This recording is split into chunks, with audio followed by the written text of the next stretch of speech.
brick. It's one of the earlier areas in the game. And so we've just finished that. We just cleared one of the bosses, right? Yes, we did. And so if you've kind of been following our footage, you've seen this kind of like giant ice boar beast. He's called, what's his name? Volt. Volt, yeah. Volt. And so we've just finished him, and we're going to take a look right now over the area of the game. So we're going to take a look. Yes. And you can see the camera kind of pans out, and you're looking. Wow, I love that landscape. Yeah, you're looking at some of the, pretty much all the areas that you can go, anywhere you can see, you can go to. So that's all gameplay mapped areas. That's not a painted background that we're seeing. Yes. No, all this is places you'll experience in the game. Yeah. Okay. And so what we're going to do is we're going to raise the banner. And there is a cutscene, if you've been following our footage, where the cutscene's not here because we've already cleared this area, but if you kind of watch some of the other footage out there, you can see the cutscene. It kind of reminds you of some other scenes that have happened in previous Dark Souls games, so you kind of start to make some of those connections. We can't talk exactly, what the kind of lore intertwining is going to be, but there are definitely callbacks to previous Dark Souls games. Now, I noticed that this Dark Souls, now, ambience is everything in a Souls game. This game itself, to me, looks like it's got some of the color palette that we see in Bloodborne. Now, do you consider that as inspiration drawn as well for Dark Souls 3? FromSoftware has worked on a lot of different games over the last like 5 or 6 years, and they're building on every single one of them. These are more, we're definitely following more in the lines of Dark Souls, and then Bloodborne. Bloodborne is kind of like a different game. It's published by Sony. It's not by us. But FromSoftware has, this game is faster than some of the other Dark Souls games. So there are things that you see that the team has incorporated from other projects. Okay. Now, when it comes to Dark Souls, when the fan base is very unique in that we love to struggle. You say we because that's you're part of them.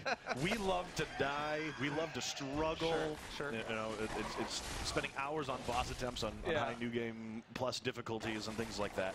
Where do you see the challenge of Dark Souls 3 coming into play? Like, if you could say its challenges on tier with a previous Souls game, which one would you say it closely resembles? I would the director of the game is going to be Miyazaki, Hidetaka Miyazaki, who directed Dark Souls 1.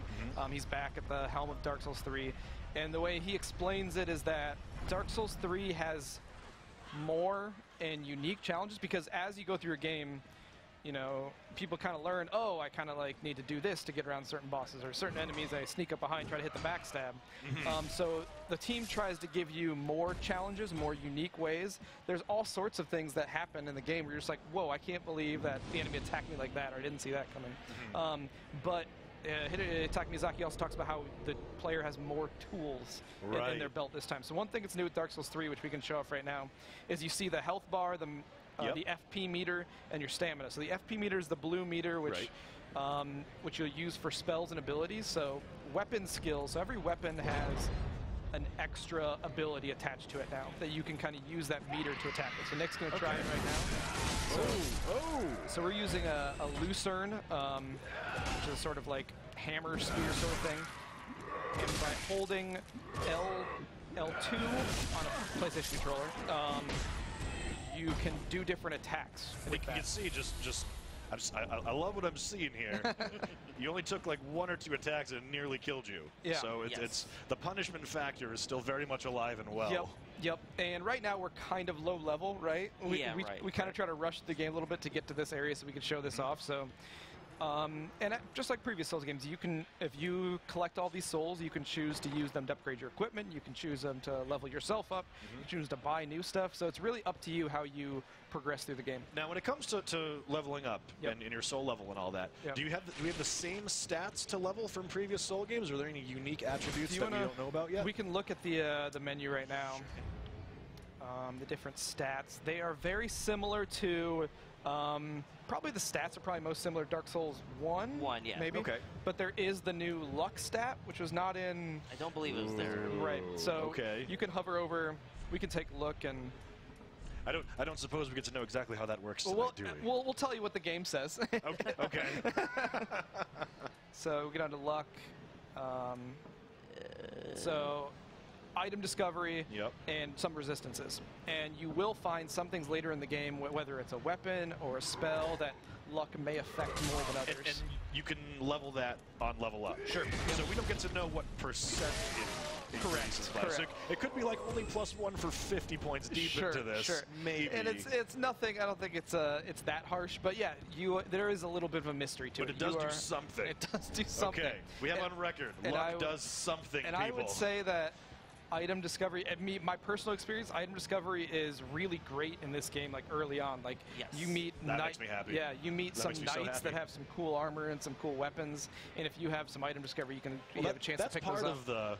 That's part of the essence of with the Souls fans, though. I mean, people who play through the game, then play through again. Like, what am I going to do this time? Yeah. I'm going to do a strength build. I'm going to do a dex build. I'm going to do a mirror knight. Ooh, nice. Cosplay. I'm going to do. We just threw a firebomb and blew up a pile of enemies. Jeez. Do we have? Do we have another firebomb?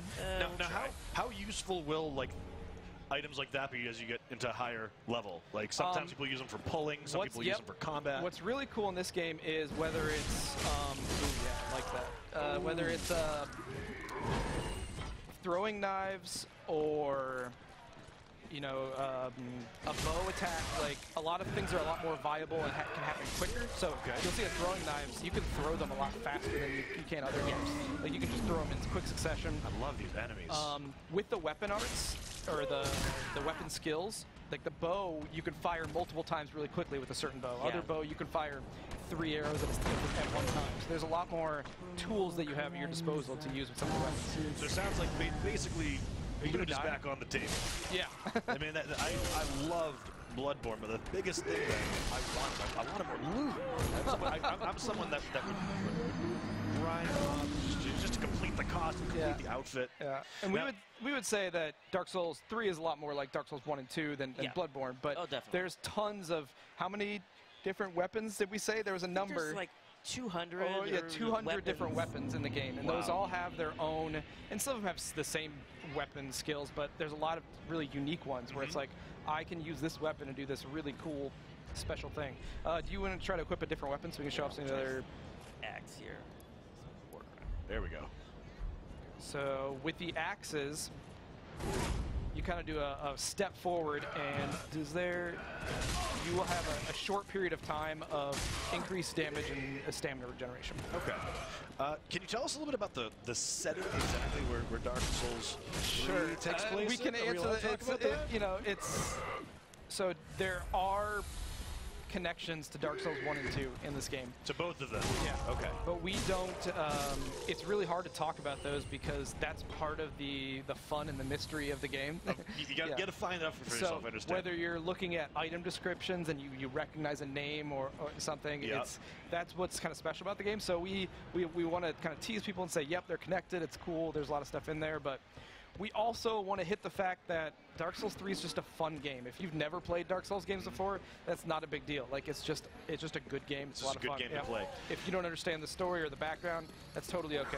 Now, the story of Dark Souls confuses a lot of people at times. Sure. And so, what is the vehicle for delivering the story this time around Dark Souls 3? Are we going to be finding more of the lore from those bits and pieces from equipped items, NPCs? I would say the NPCs in Dark Souls 3 do a little better job of communicating some of that story to you, but it's still the very similar viewpoint where there's a story to the game. If you want to experience it, it's there. You can read about it, and you can hear some of the NPCs talk about it, but if you don't want to experience it, it's totally fine. You don't need to know what's going on to fight the next boss. Awesome. It's an extra layer for people. Oh, you put on a nice little hat there. Oh, Nice little hat there. Look at that. You put on his wizard hat and robe. It's a nice piece there for people who want to engage in that part. And we've seen our fans over the years really do like engaging in that, and it's been great.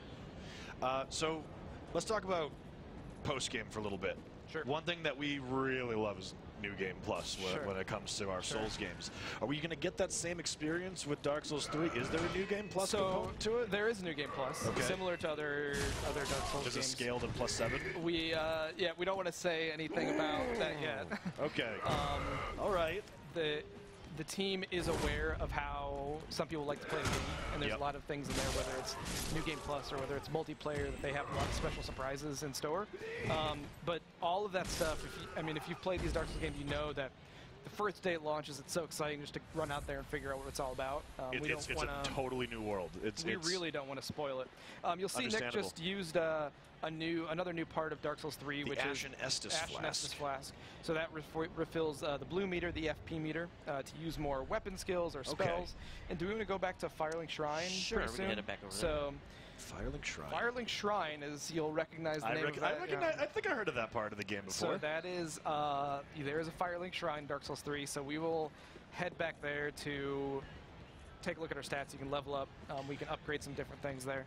Now, I know you said that we don't want to spoil anything. Sure. But with the nod to previous games, will we see any lesser, major, or boss characters, without naming any, from any previous games? Specifically bosses, or okay, everyone wants to know about boss. Okay, what's the boss question? Sure. Well, let's say if we include whether it's bosses, NPCs, characters, will you see some of those people? We'll see one come out real fast. We'll see one coming up real fast, actually. Oh, okay. So, yeah. So the answer is yes. Okay. There will be things and people, but then again, if you have never heard of this person that we're about to meet, that's totally fine. Like, it's a person, ladies and gentlemen. It's a person we're about to encounter. That's fine. It's a game that takes place where you can equip some maces and some swords and go kill some bosses. It's just a lot of fun. Terrific. Now, one of the things that I really liked about the previous Souls game was if you basically could think up a challenge, you could try it. Sure. And probably succeed if you had enough tenacity to do it. Sure. Will we be able to see Soul level 1 runs or bonfireless, or I'm assuming Deathless will be possible if you're that sort of so there is a level 1 character.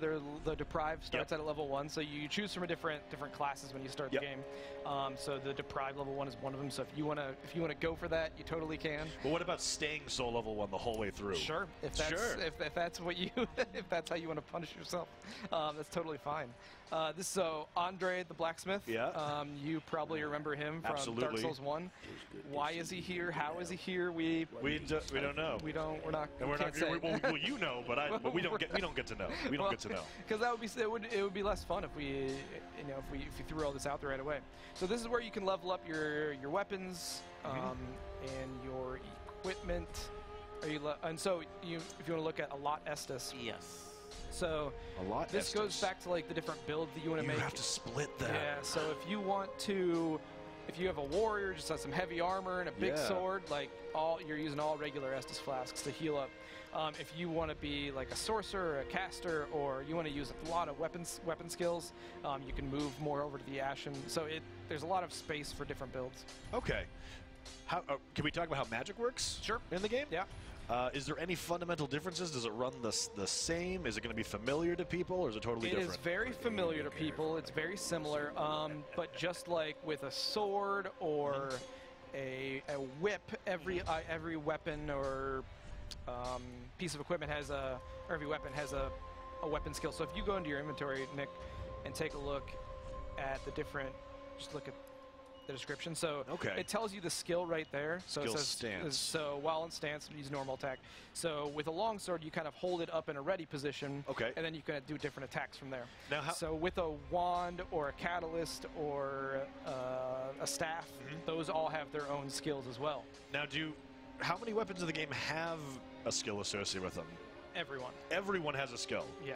Now, is it general, like long swords and short swords will have stance, or? So there's some of that, but as you progress further into the game, you find more and more unique stuff. That has unique abilities. I love it. So.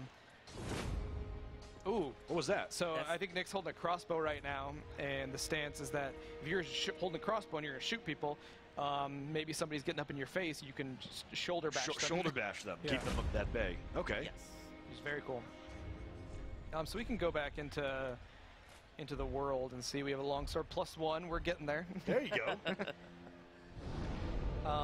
But we are pretty excited because the game's looking really good. There's a lot of really cool stories that you experience through the NPCs and just the item descriptions.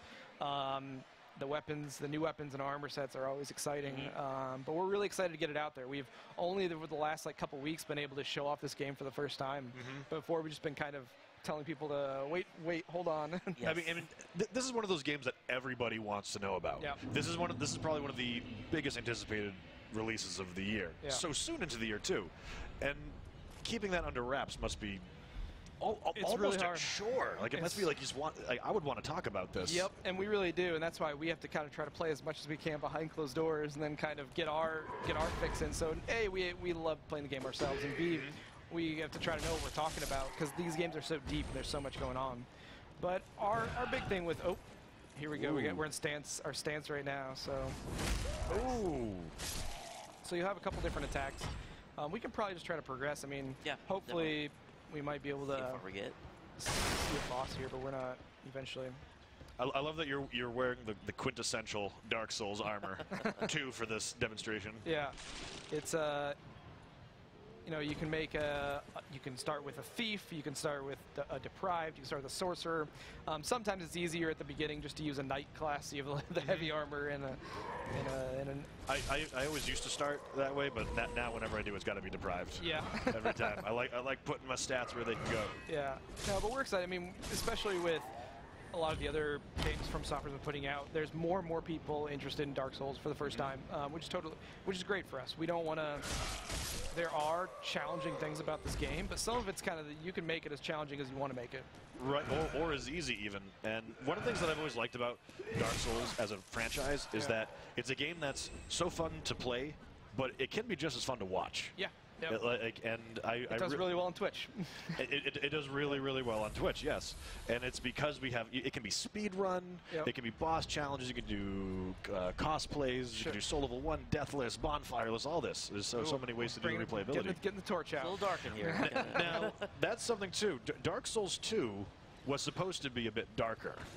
I understand, have more torch mechanics. Yeah, I mean the implemented game, into it. and that's why it's funny. That's why, you know, showing off footage earlier and earlier, some developers don't want to do as much because like the game changed a lot in development. And so yeah, I think earlier on there were a lot darker areas, and you had to maybe even more areas that you had to choose between a shield or a torch. And then in the final version of the game, there was a couple areas like that, but it wasn't as intense or as maybe originally planned. So how important to Dark Souls 3 would you say is the aspect of light? Having a torch or a lantern or being able to stay in the light? I would say medium. First of all, you're going to meet a couple of these enemies that have red eyes. Red eyes. So what are they? They're just a little tougher, a little more aggressive. They have a little more health.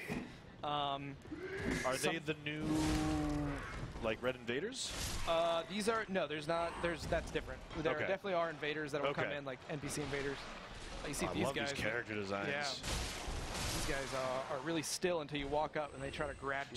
So obviously this is a little bit of a spoiler right now, but for someone who was just walking into this, I see like that these ones aren't moving. Are those actual enemies? So those are not enemies right there. So they trick you into getting nearby. There we go. So you have to sometimes, and it's the same thing with chess. If you've played like Dark Souls 1 and 2, I was going to ask about mimics, but I wasn't going to ask about mimics. And I mean, like we're not going to say anything about mimics, but you know, if you've played Dark Souls before, you kind of have a habit of like attacking chess before you try to open it. You start like looking at like the chain that connects the chest. Is it moving a little bit? Yep. So and I would say there's even more things that might jump out at you in this game. Terrific. We're going to meet an NPC. Is that like that one guy up there? I believe he's up here, yeah. So Ember restored. Yeah, so there's no in Dark Souls 1 and Dark Souls 2 there's a certain item to put you into human mode. Yep. Humanity and your human effigies. Yep. So in this game it's called Ember. Okay. So you use embers to go back into human form. So you do go hollow in this when you die. And sort of. It works a little bit different. Okay. Yeah. And people find out when they play the game, but yeah, I don't want to speak to the exact lore implications of all of it, but when you do use an ember, you restore your ember form and you have more max health. So, but after you die once, you get the degrading. It doesn't continuously degrade. It just has that one degradation. These guys are always hanging from the rafters, and they're quite annoying. But you do have embers, and you choose when to use them or not. And you'll see the kind of graphical effect that has on your character. The different kind of coals and embers flying off of them.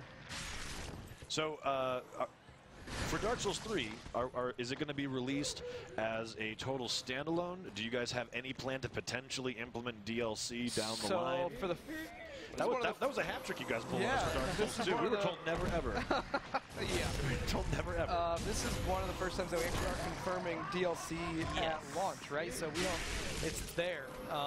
We have a season pass that's going out with the game. Okay. So with the season pass. Now that guy tried. Wow. And he follows you. Great. And you're actually getting hit by his mace causes a bleed damage. Effect, so you see that meter beating. Is this the guy that? Oh, he didn't have a mace earlier. He tried grabbing you with the book. Yeah. So he'll cast spells. He's actually pretty creepy. Like he'll chant and try to give you a big fire hug. No, now I'm not to detract from the progress of the game. But what happens if you do get fire hugged? It's a lot of damage. It's a lot of damage. There's the fire hug. Don't show us. You have to show us. Oh no. Well, you survived at least. He just gently puts you down. Yep. Okay. He's nice about that at least. It's a she, No, right? Yeah. Who's the she? I'm sorry. Yeah. I was curious. Yep. It is a she. I We see found that him out by- gracefully dodging around the whole time and just hugless going on. Let's They had see to what get that happens. going. That'll happen. And I don't think there's any enemies. There's not too many enemies in Dark Souls you want to grab you, whether it's a boss or. Yeah, you don't want to be grabbed by anything. There's plenty of bosses that will try to grab you. You try to avoid that at all times. Should we try to? I'm not sure how much time we have. Should we try to get to the boss? Right, to get to the fighting. Nick's struggling with No, that was It's a hard game for everyone. Yeah, and with Dark Souls, it's not like if you took your time and just slowly worked enemy by enemy, it's manageable. Yep. But if you decide, like, oh, I want to move a little faster, I want to get by these guys, I can kill these guys, no problem. Like I want to get to a boss really fast. Yeah. I want to get to the boss really fast. It gets a lot more challenging, and a couple normal enemies can just cut you up real fast. Now how I don't want to use the word important or relevant, but when I played Dark Souls 1, Sure. I quickly realized that stripping down naked and rolling was the way to go because I couldn't like wield my armor proficiently enough. Now when it comes to this game, how important is armor going to be for negating damage versus just being straight up fashion? Like how obviously you never want to get hit. Yeah. But like how much more important is it to roll in Dark Souls 3 versus maybe tank it, maybe be a little less agile? I would say as FromSoftware progressed, they are very aware of how some people just roll through the game. Yep. And so you'll find enemies that will chase you further. You'll find enemies that will block a doorway. You'll find enemies who maybe hit even harder than normal, and just getting hit once while you're not protected is a little more painful. Right. So I wouldn't say it's impossible, but I think you're dissuaded from that a little more in this game. Now, is that why we saw like far more aggressive gameplay in, say, Bloodborne?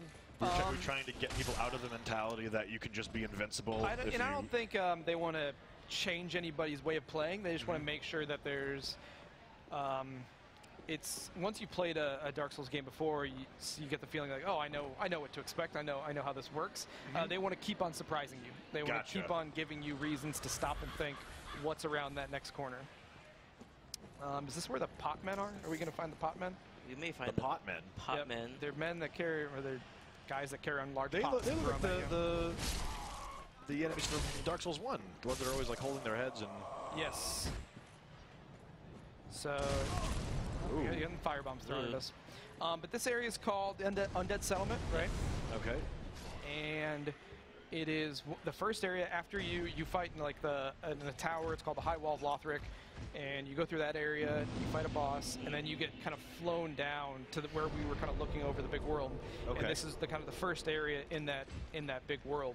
And so that's where the really interconnected world starts to take into effect. Early on, there's a tutorial area in the High Wall of Lothric, but then once you kind of come down to the Undead Settlement, that's when the world really starts to wrap on top of itself and interconnect to other areas. Which a lot of people appreciate from like Dark Souls 1 games, where you find a big shortcut that opens it up, and you're like, oh, I'm here. I'm here now. Yeah. And so you'll see that more in Dark Souls 3. The hub is separate, Firelink Shrine. You kind of teleport to and from there, but So the fast travel aspect is still in the game? yep. Okay. Right from the beginning, you can fast travel. Can you do it freely, or do you have a currency that you need to be able to You travel? can do it freely. Do it freely. Yeah. Okay. But the bonfires are kind of designed around that. We found a friend over here. Who's this? So you'll meet people throughout the world, whether they're going to help you by pyromancies or sorceries, or they have special quests, or maybe they're not too bright, or they're not too, cool and good, but they'll go back to Firelink Shrine after you talk to them out in the world. Okay. And then you can sort of like Majula. Sure. With yep. that. Okay. And you can kind of progress their storylines from there. Almost all the NPCs have their own storyline that you can kind of talk, and they go do different things throughout the world, and that's kind of up to you on how deep you want to go into that. Now, here's the pot man. Ooh. So similar, a lot of Dark Souls enemies, big guy like this, you would just try to run around behind him and stab him in the back. Right. He has a big board on his back to protect him from that. You can't do that. He's got the turtle armor on. Yep. So he's actually pretty What's tough. In that pot? Oh, jeez. He hits you pretty hard, and if you go too far, he'll throw it at you. Yeah, does disarm him, or does he pull out another? He pulls out a different weapon that's even a little scarier. I think it's a giant machete. I think so, yeah. Yeah. Get him to throw it at you. Don't sate my curiosity. you can win. You can see the rolls are a little faster in this game, yep. And it depends on how much armor you're equipping. There are break points, whether it's 70%. 70%. So it's like every... So are there tiers of rolling, like before you get to the actual like fat rolling, as we call it? Every people who don't know, you play Dark Souls, whether you put on a helmet or a piece of armor, it all weighs something, and then and you can upgrade a stat that lets you carry more. But it's kind of up to you how you balance that. Now, if you load yourself up on super heavy armor and you pick up great sword and all that, does your encumbrance ever get to the point where it's actually difficult to walk and move? It gets to a point where you can't roll. you can't even roll at all. No, your guy will stop. Yeah. He'll get ready and throw his back out. Yep. We might. I don't know if we have enough heavy armor right now to show that off, but it definitely gets to be too much at some point. Are we? Okay, we're getting close. Other side of now is power stancing back in? So there is no power stancing, but there are weapons where you'll find it in dual. So if people don't know, if you're holding a weapon with one hand, you can press triangle and you hold it with two hands. Right. But there are weapons now in the game where they're specifically made for dual wielding. So you'll have it, and it's like a mace, and then you press triangle and you pull it, and it's two maces. And those will have a special attack set. And it's got its own kit for that. Yep. And so awesome. you definitely can dual wield. You can pick to have one sword in this hand, another sword in that hand. But there are special weapon sets that will let you dual wield and do special attacks and stuff from that. Now let's say I don't have one of those specific weapon sets. Yep. Are there interactions between weapons that do not go together? You can use them both. Okay. If you want, but. So we can still dual wield great swords, is what you're saying, if we want to. I believe. Sure, great swords. Great swords. We'll have to check. Okay. We'll have to check on that one, because it's a blend between Dark Souls 1 and 2, the kind of dual wielding system. But it is really cool to see some of the weapons that are. It's not the exact same. Maybe it's like a mismatch, like it's dual katanas we showed off yesterday, right? So it's dual katanas. One of them's like a really short dagger, and one of them's a big katana. And then you dual wield them, and they have a really cool different attack type. Awesome. So we have some big rats that we're trying to get past right now. Whoa. That's another thing. It's a very Dark Souls thing to have where you're walking down a path. It's very foggy. You don't really know exactly what's coming out of that fog, and then a giant rat. And then a giant skeleton kicks you off the cliffside. Exactly. In your blind spot. So we found a bonfire, which is good. I love seeing the bonfire back in. Excellent. Oh, yeah. Are you dual wielding right now? Dual wielding right now. I got axes and long swords. So we don't have too much more time. We can try and get to this boss. We can try to run to the boss. We'll see if we make it. All right, speed running time. One thing you will find, and I think we're about to come up on it, is a lot of different things will happen with the environment as you're progressing through. Right now, there's an archer in a tower. I think you can see him. I don't know if you can look up and see him. Whoa, there's the guy with a machete. That looks like a lumberjack saw. Yeah. Jeez. So there's a guy up in a tower, and he's going to start shooting these giant arrows that are stuck all over the place. Oh, there it is. And he's going to start firing these. So you have to not only try to get by the enemies, but you try to walk by these arrows too. Wow, that was some fancy footwork right there. Oh yeah, Nick's rolling now. Now, now you said these enemies will chase you longer if you try to do what we're doing just now. Yeah. Will they pass zone lines? Like if you get to a bonfire, will they vanish? The bonfire will, as long as they're not right on top of you, the bonfire will reset everything. Yeah. But Okay. yeah, when it's saying enemies chase you, it's just a little more than you'd expect. Right.